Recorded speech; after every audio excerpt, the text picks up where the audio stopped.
Assalamualaikum Assalamualaikum warahmatullahi warahmatullahi wabarakatuh. wabarakatuh. Waalaikumsalam Waalaikumsalam warahmatullahi warahmatullahi wabarakatuh. wabarakatuh. Di podcast kami. Sebenarnya ada yang belum tahu nama kita nggak nih? Perkenalkan, nama saya Muhammad Ilham Ramadan, tim 010. Di sini saya sebagai host dan ada narasumber. Halo, saya Cynthia Nurmayunita dengan NIM 013 sebagai narasumber pada podcast kali ini. Namanya Kak Cynthia.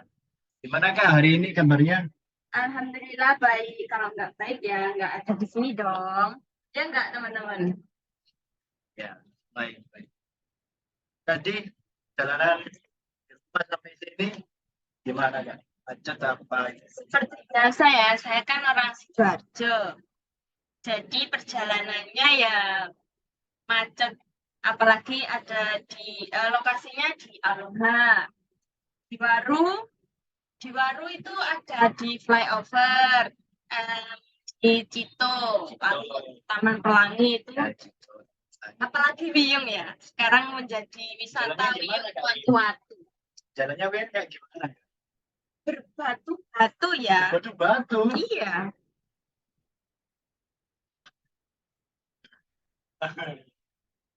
Terus kesibukan tiap harinya apa? Iya. Kalau saya kesibukannya ya kuliah seperti biasa. Kalau di rumah sih, kalau nggak ngerjain tugas ya tidur, makan. Ya gitu ya. Kakaknya gimana? Banyak bikin pusing. Alhamdulillah. Alhamdulillah. Bikin tambah sehat pikiran kita semua. Ya nggak teman-teman? Gimana kalian yang diterjang oleh tugas? Oke. Poin aja ya.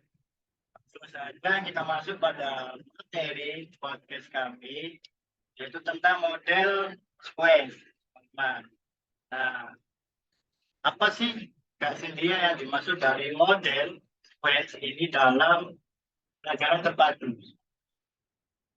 Model sequence ya. Model sequence ini merupakan salah satu dari 5 model pembelajaran terpadu dalam lintas mata pelajaran yang paling sederhana, dan penyusunan model-model pembelajaran terpadu ini tadi disusun dari yang agak sederhana ke yang rumit dalam lebih dari satu mata pelajaran. Lalu sequence sendiri itu merupakan susunan bahan ajar yang terdiri dari topik atau subtopik, dan dalam setiap topik atau subtopik tersebut memiliki ide pokok yang terkandung. Nah, dan ide pokok tersebut itu sangat dengan tujuan pembelajarannya. Dan di situ guru dapat mengatur kembali urutan-urutan topiknya sehingga unit-unit yang mirip dan bersinggungan itu bersinggungan dengan mata pelajaran yang lainnya dapat diajarkan secara paralel dan dilakukan dengan mengurutkan urutan tersebut di mana topik-topik dapat diajarkan. Di lain halnya, aktivitas yang satu dapat meningkatkan yang lain. Ilham, pengertian dari model sequence.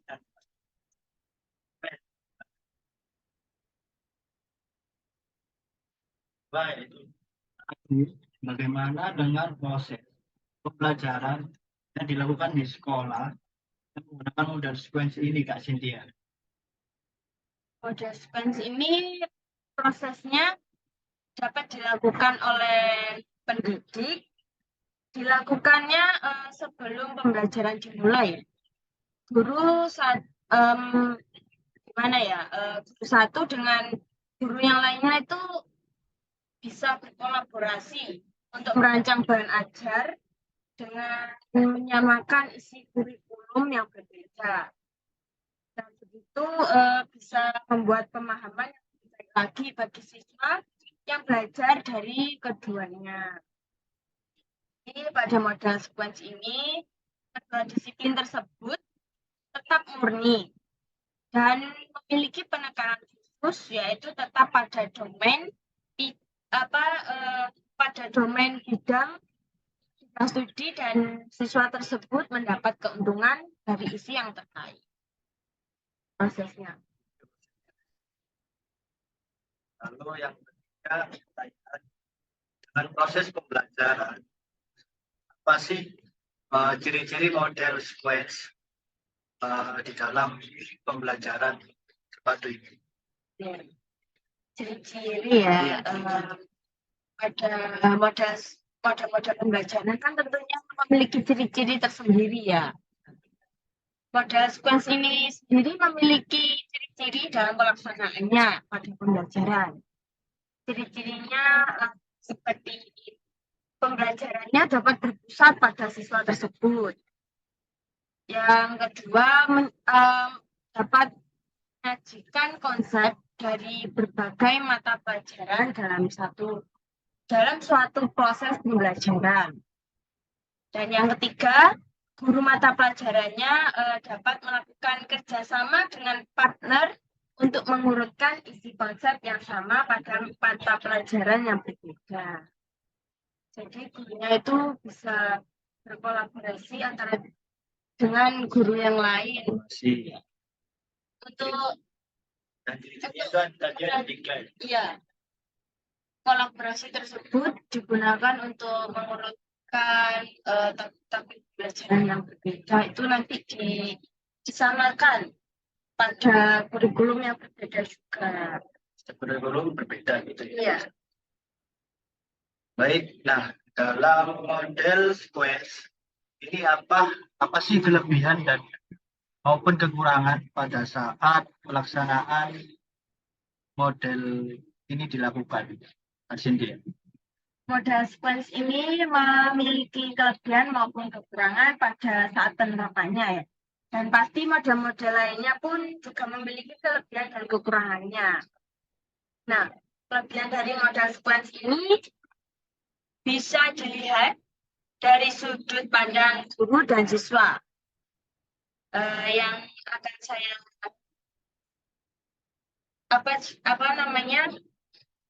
yang saya sampaikan berikut dari sudut pandang guru terlebih dahulu ya. Yang pertama itu guru melalui penataan ulang urutan topik, bab, dan unit, guru dapat menetapkan prioritas kurikuler, dan hal tersebut dapat dikatakan lebih baik daripada harus mengikuti urutan yang ditetapkan oleh redaksi teks. Lalu yang kedua, dengan cara tadi dapat membuat keputusan penting mengenai isi materi pelajaran yang akan diajarkan. Lalu yang selanjutnya dari sudut pandang siswa. Di sini siswa dapat mengurutkan dengan sengaja pada topik yang berhubungan antar disiplin ilmu, dan hal tersebut dapat membantu siswa untuk memahami pelajaran mereka, baik pada subjek maupun konten. Lalu yang kedua, pengintegrasian dapat membantu transfer ilmu pada siswa. Ketika siswa melihat guru pada area konten yang berbeda, ruangan yang berbeda juga, dan pada periode yang berbeda, membuat pokok-pokok yang sama, maka siswa dapat memperkuat pengetahuannya dan mendapat pembelajaran yang benar.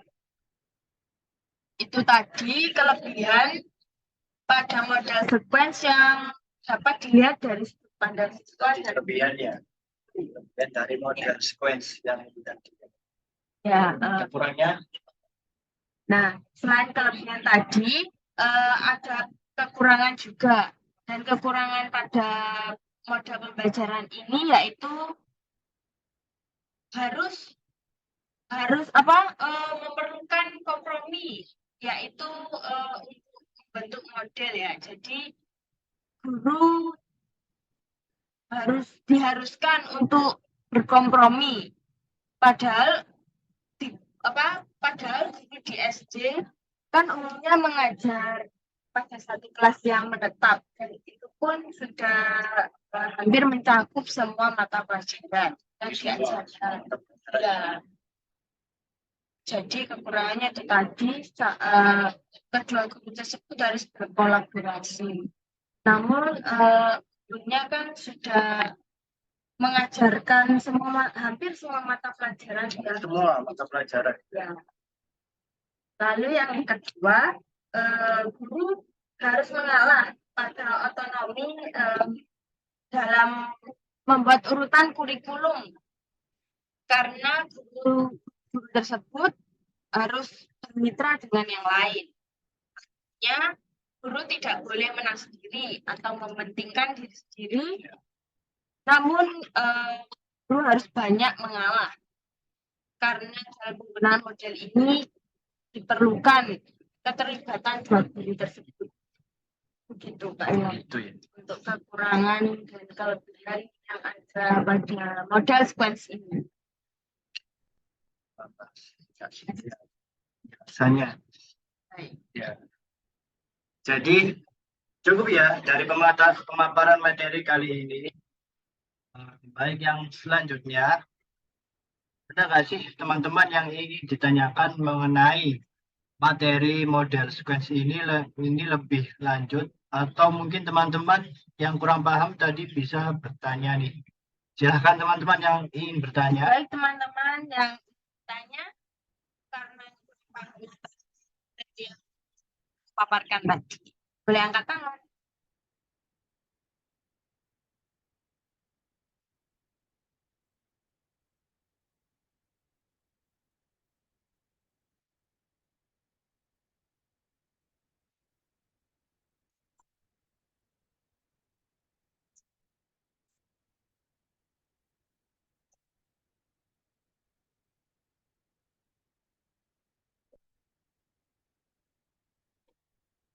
Oh, sudah. Ada yang angkat tangan ya? Ada 2 orang nih yang angkat tangan. Angkat tangan ada Jihan Akbar sama Nur Amiratul Habibah. Ya. Baik, yang pertama boleh Kak Jihan terlebih dahulu. Sebentar ya Kak Ami, ganti ya.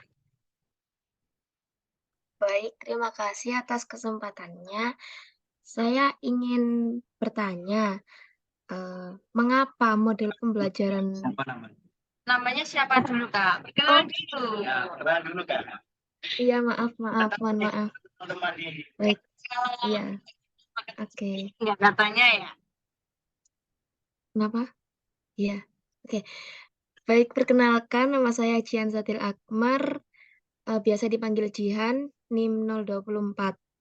Di sini saya ingin bertanya, mengapa model pembelajaran sequence ini perlu digunakan dalam pembelajaran, dan kapan model pembelajaran sequence ini tuh dapat digunakan dalam pembelajaran? Terima kasih. Ya, Apakah sudah jelas pertanyaan saya?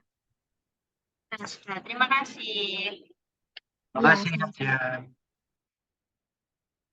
Ya, selanjutnya Langsung aja ya Kak, maksudnya ditampung dulu. ya, Sekalian sama Kak Adi, karena kan pertanyaannya hanya 2, nggak ada yang lain lagi yang angkat tangan. Ya. Langsung saja Kak Ami. kami silakan untuk Baik, terima kasih atas kesempatan yang telah diberikan. Sebelumnya perkenalkan, nama saya Nur Amiratul Habibah, biasa dipanggil Ami, NIM 006.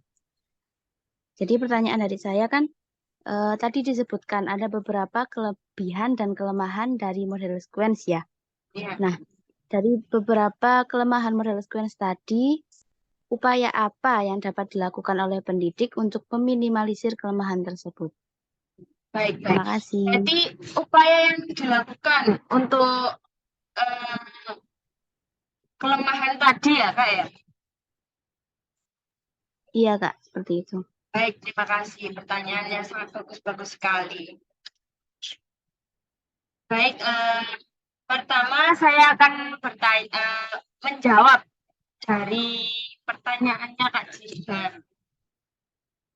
Tadi kajian kan bertanya mengenai model pembelajaran sequence ini, mengapa sih kok perlu digunakan dalam pembelajaran? Ya, betul kan Kak? Ya, saya. Iya, betul, Kak. Oke. Dan model pembelajaran ini ya sequence ya diperlukan dalam pembelajaran karena seorang pendidik perlu menyusun kembali rangkaian pembelajaran seperti topik, bab, maupun unit yang sesuai dengan kebutuhan mata pelajaran pada kurikulum yang dilaksanakan. Lalu, kapan sih model pembelajaran sequence ini digunakan dalam pembelajaran? Model sequence ini dapat digunakan dengan cara pendidik dapat berkolaborasi dengan pendidik lain ketika merancang pembelajaran yang saling berkaitan. Tadi kan sudah kayaknya sudah ya. Ya. Pada model pembelajaran ini kan tadi sudah saya sampaikan, pendidik berkolaborasi dengan pendidik yang lain untuk merancang kurikulum yang berbeda. Lalu yang kedua guru ini tidak boleh menafsir diri dan harus saling mengalah. Ya, begitu Kak Jihan. Bagaimana? Itu Jihan bagaimana?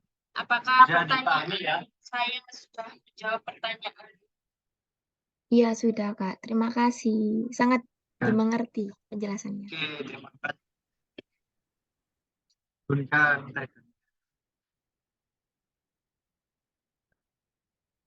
Baik, Terus, pertanyaan Kak.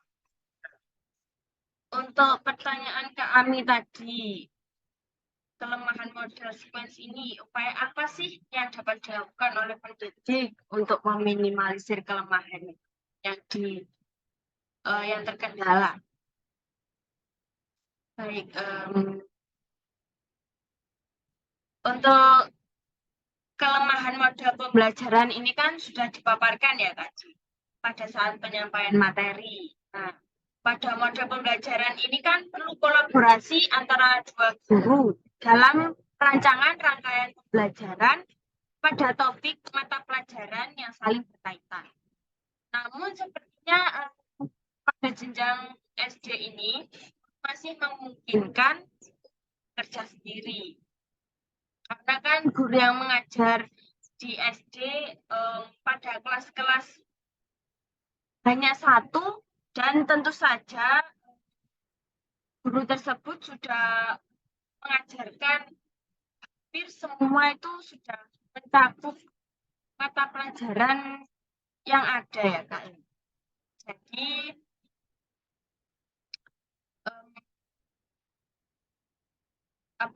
pada model pembelajaran ini kurang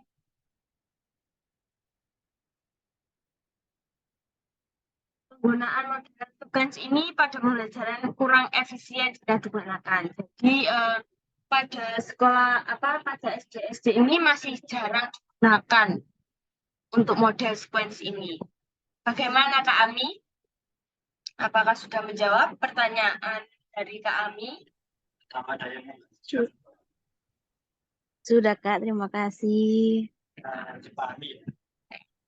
Baik, terima kasih atas teman-teman yang berpartisipasi di podcast kami yang di dan selanjutnya ada kesimpulan nih.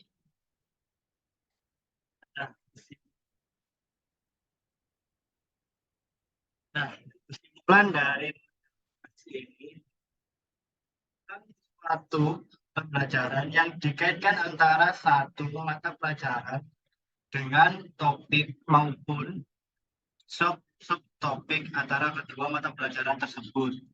Tadi berkaitan dengan di dalam tiap topik atau subtopik tersebut terkandung ide pokok yang relevan dengan tujuan.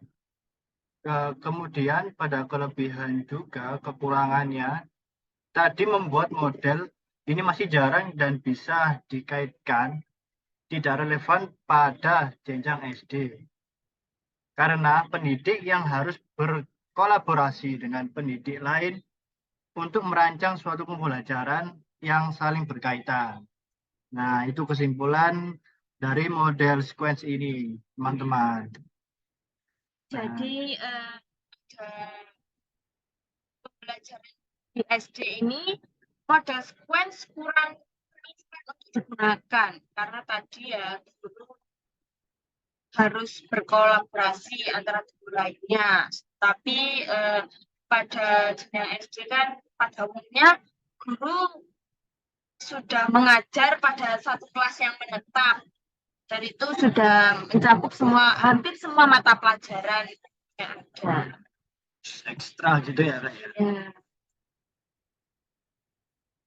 Ya. Nah, Mungkin itu saja kesimpulan dari model dari sequence. sequence ini. Mungkin sesi terakhir dalam podcast ini sudah sampai di sini saja ya teman-teman. Baik, kurang lebihnya mohon maaf. Bagaimana kalau ada salah kata dari saya maupun Saya Kak Ilham. mohon dimaafkan. Nah, baik, terima kasih teman-teman yang sudah Iya, gimana tadi yang bertanya tadi, gimana kabarnya kalian? Sehat dong? sehat dong pastinya. Alhamdulillah sehat. Alhamdulillah. Jihan sehat apa enggak nih? Alhamdulillah sehat juga, Kak.